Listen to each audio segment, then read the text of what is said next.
Out of the multitude of shows I watched as a kid, Pokemon Backyardigans, which slap by the way. Arr, you're making footprints on me deck. Oh, sorry. Me deck! Get off me deck! Tupi and Binu, if you don't know what that is, you had a sad Canadian childhood.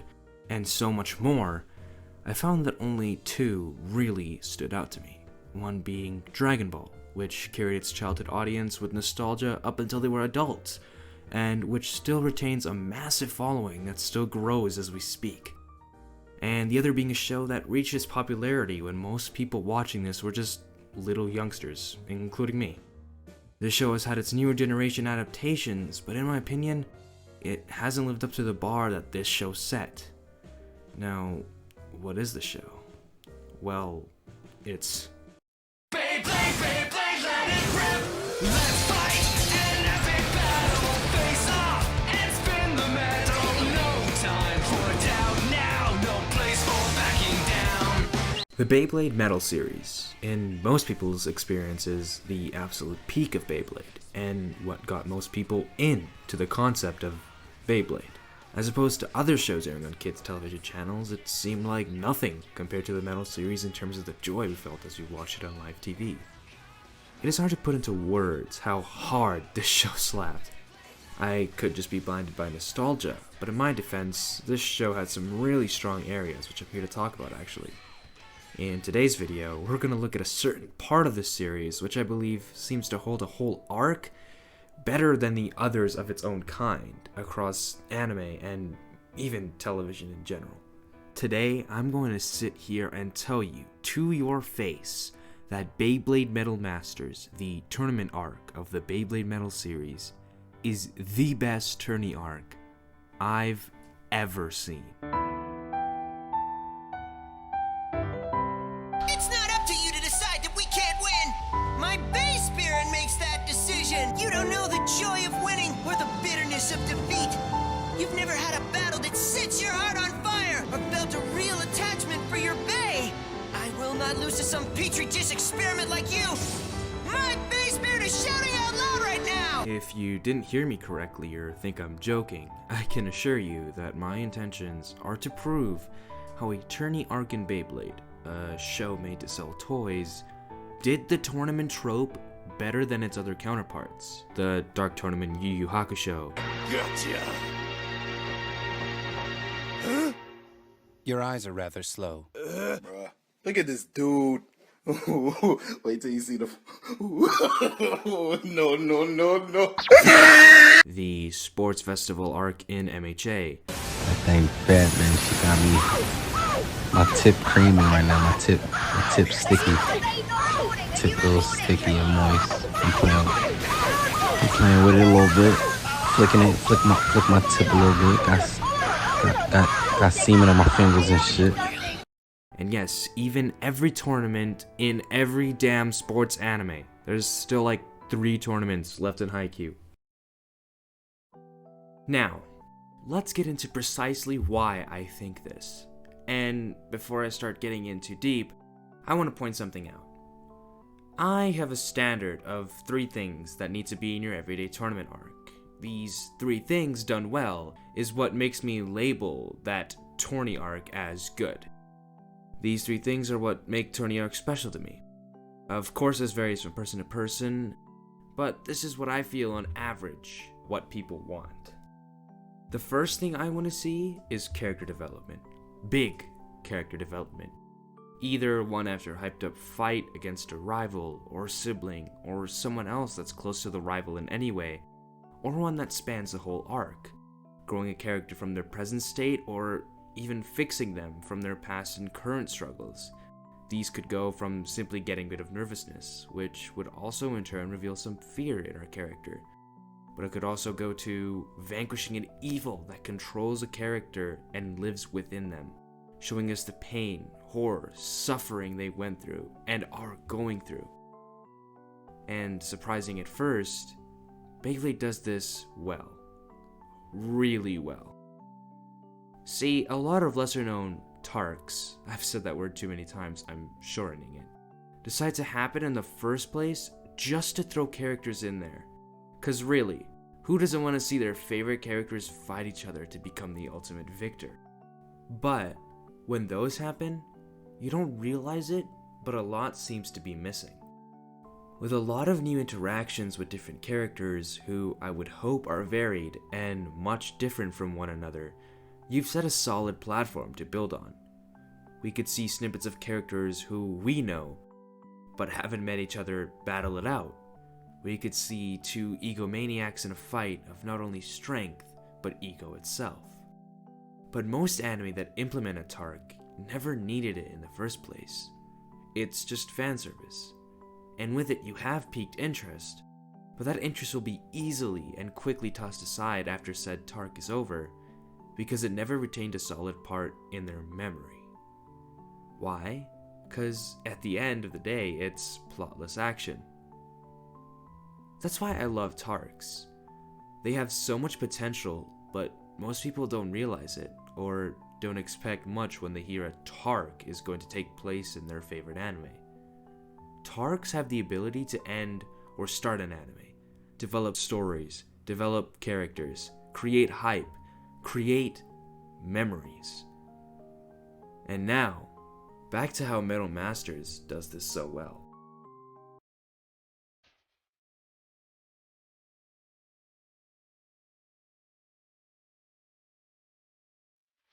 This show is a masterclass from beginning to end in character development. The absolute number of characters that majorly improve is insane. Kyoya, Yu, Tsubasa, Deshawn, Julian, Ryuga, Anton, the Garcias, the entirety of Team Starbreaker, and of course Jinga. Not to mention so much more. A lot of these developments are huge as well, shaping and progressing the story in a more intriguing and overall better way. And the best part is, it's not forced. It's meant to happen. There are backstories and drives that characters have and want, which all make sense and all correlate together with other characters and to the actions the characters do in the show. Is there really much more to say? I can name the exact moment each person mentioned had their character-defining moment in this show. I'll only be naming the super good or important ones, or else this next segment would go on forever.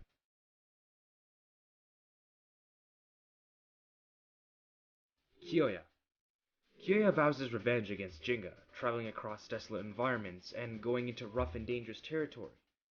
And all the while he meets other strong bladers and grows significantly stronger.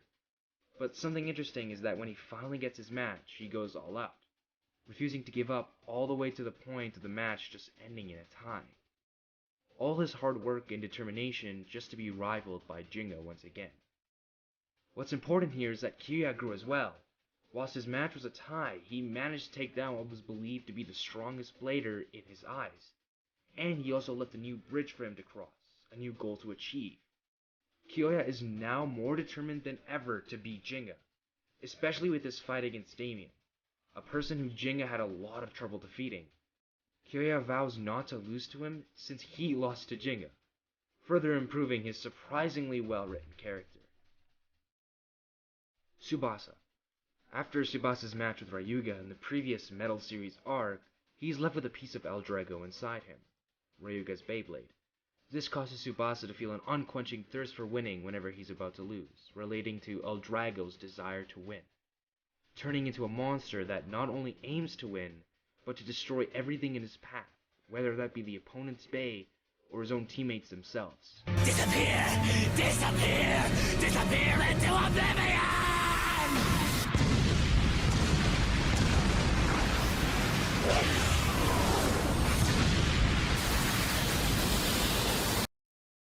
Tsubasa is thrown into a fit of rage and confusion, which is very unlike his calming stature. But during his match against Team Excalibur, he finds the true him, learning to overcome the evil within, begging him to win, and prioritizing it over anything and anyone else. And this all happens after he notices the damage he inflicted on his own cherished friend. Tsubasa takes into his own hand the power to overcome himself. The more I resist being controlled, the more the dark power grows and tries to take me over with its increased power. What would happen if instead of fighting against it, I gave myself over to it? What are you doing? What did you say? Light and darkness, they both exist inside of me. Stop it! I am myself! I am Tsubasa! Tsubasa! Suck my dick, nigga! Julian. Julian is your average rich white boy, proclaiming to be the best after already being the best beforehand at a lot of other things he's done, and having everything almost handed to him. He strives for perfection, however, he does realize the value of hard work. He just doesn't feel that it's too important because he believes everything is and must be once again handed to him.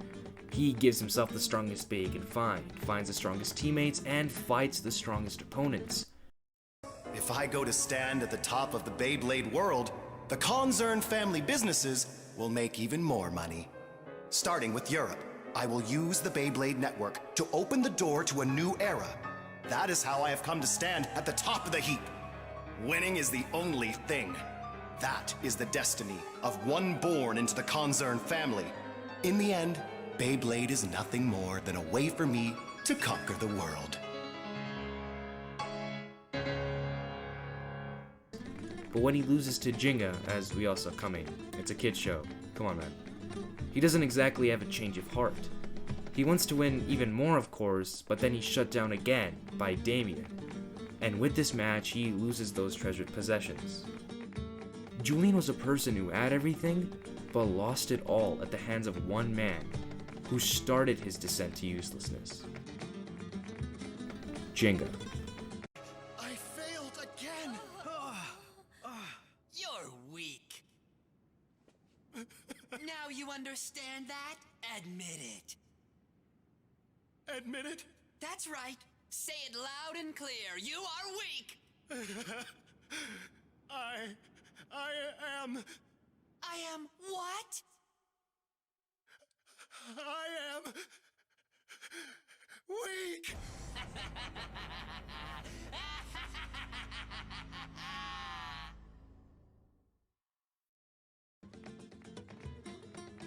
At this rate, as you know, I could go on, but these are just some of the few examples I need to get into, as I'll cover Jinga's character development throughout the rest of this video.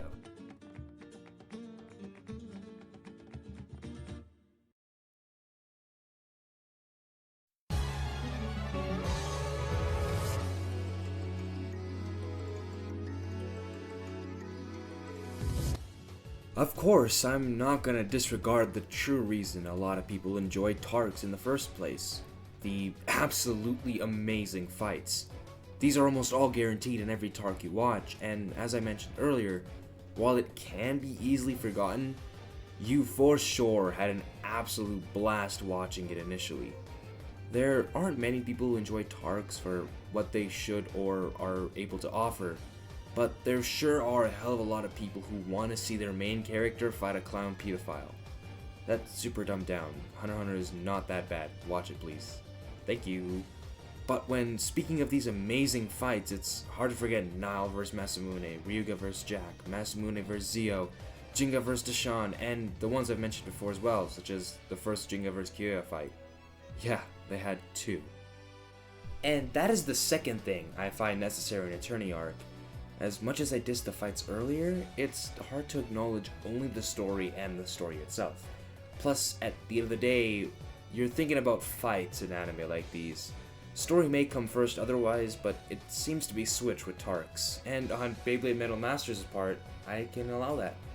They really did a good job with the action in these fights. Yeah, they're filled with generic and sometimes annoyingly repetitive tropes, but it's kind of charming seeing it in the way Beyblade decides to portray it. They're catering to a child audience after all. And once again, as I've said before, this shows true intention, if not at least one of the intentions was to market the toys.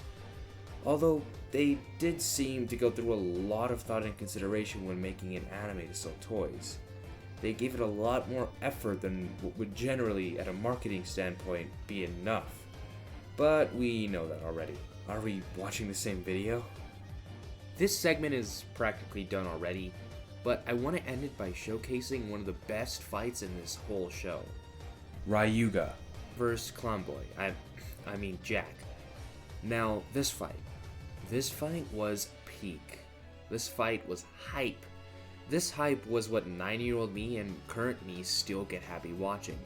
It highlights one of the best characters beating one of the most atrocious and annoying, yet stylish and, dare I admit, funny ones. No, I'm not over-exaggerating. Let me simplify it for you. So, Jinga and Masamune are the only ones able to fight in the finals after Team Starbreaker, their opponents, were being little bitches and decided to injure the other two members before the match, those being Yu and Tsubasa. This meant that if they lost, one person would have to do 2 battles and win those, against one of the strongest opponents they've ever faced. And speaking of losing, that's exactly what happened.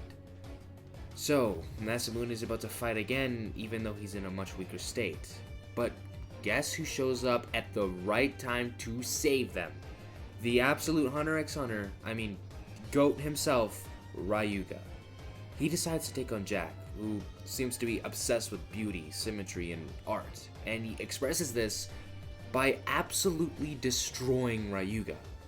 And just as Ryuga's base starts to wear out, he grinds it into the ground and, using it essentially as a pencil, draws a motherfucking peacock into the stadium, with El Drago as its eye. He's literally one step away from destroying Ryuga. But you know what Ryuga does? He snaps his fingers, gets 10 times faster than he ever was before due to his base ability, and literally eats Jack's ass like it's a Thanksgiving dinner, no quarantine at grandma's, and no one is at home. He decides to not only call him Clown Boy and mock him for the rest of the match, he proceeds to place him in the eye and just utterly destroy him and his Bay together.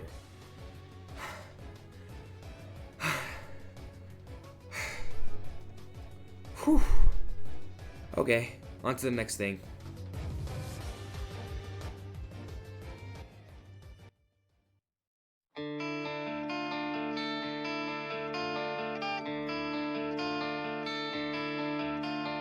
We are now on to the final thing out of the 3 main wants I said I'd want in every Tark. And without any waste of time, I'll come on and say that for want number 3, I'd love to see just a good reason for the Tark to happen. To go into more detail, I want the Tark to be implemented in the story. I want it and the big fights in it to be hyped up and expected, and most importantly, for it to pay off. Basically, don't just make a Tark for no reason. I've mentioned this before, but even if it may not look like it, Tarks most of the time really don't have much going for them story-wise. And with all the more known Tarks, this isn't really the case. A lot of the lesser known ones seem to have this problem. There's many more Tarks your average anime fan wouldn't know against the ones they would. And once again, Metal Masters is able to achieve this.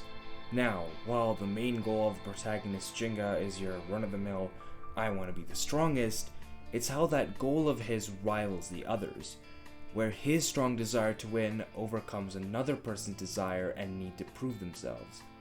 Jinga has, by himself, found a greater desire to win than people whose lives depend on it. And this correlates with the show as well. The first 2 arcs, after all, are just meant to be there to find the strongest blader. These Tourney arcs are the reason for the show to exist in the first place, and because of the goal of our MC, which relates to the purpose of these arcs, we can safely say there's a good reason for the show to take place. And the way it's built leads to amazing development, fights, and pacing. I cannot stress enough how many people awaited a Jinga vs Kiara fight just to receive a bittersweet payoff that still fit both characters. It's easy to say we're gonna have a Tark and play it out in a cliche and sure, sometimes entertaining way. I'm looking at you, every long-named overpowered MC Isekai. But while it's more difficult saying that we're gonna build up this world higher with more stakes, better characters, and better development, that's all gonna pay off 100%. And when you say that all for the sake of one Tark, that's a win in my book. I kinda understand that this third point is a little bit harder to understand and comprehend, which makes sense, because it really revolves around how my personal taste decides to critique other shows. But I hope that my explanations helped you define what I was going for. So, the whole plot of this arc had reason, was well built, and contained its fair share plus more of the most amazing and hype moments my kid self could have ever witnessed. With just so many highlights and so many memories, it's hard for me not to like the show. And I'm grateful enough to prove how the 3 things I critique a Tark for can be put into one of my all-time favorites as well. That's an easy check mark beside want number 3. Beyblade Metal Masters has crossed all the things off my checklist and more. It saved my younger and yes, even older and current self from eternal boredom, and I can always decide to rewatch it than whatever this monstrosity is.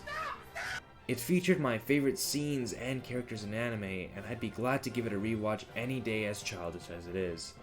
If you've given up on it or wanted to jog your memory, give the show a watch. Yes, there's amateurish and childish voice acting and the animation we had in the old days, but it's also a trip down memory lane. It's an experience. As cheesy as it is to say, I can say that this show changed my life. I made friends because of it, I found my love in TV and eventually anime because of it, and I found the importance of retaining and reliving as many childhood memories as you can, because they are valuable and shouldn't be lost.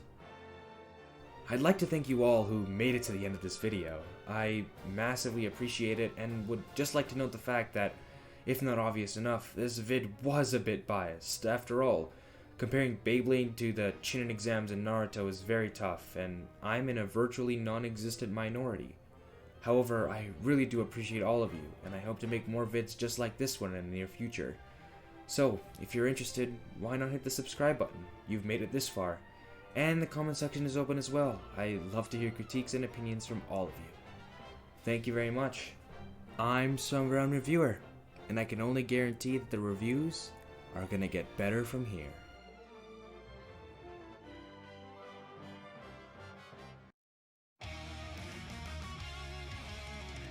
I'm gonna end this video off on 5 words of wisdom. You know what they are? Watch Hunter x Hunter. It's goated.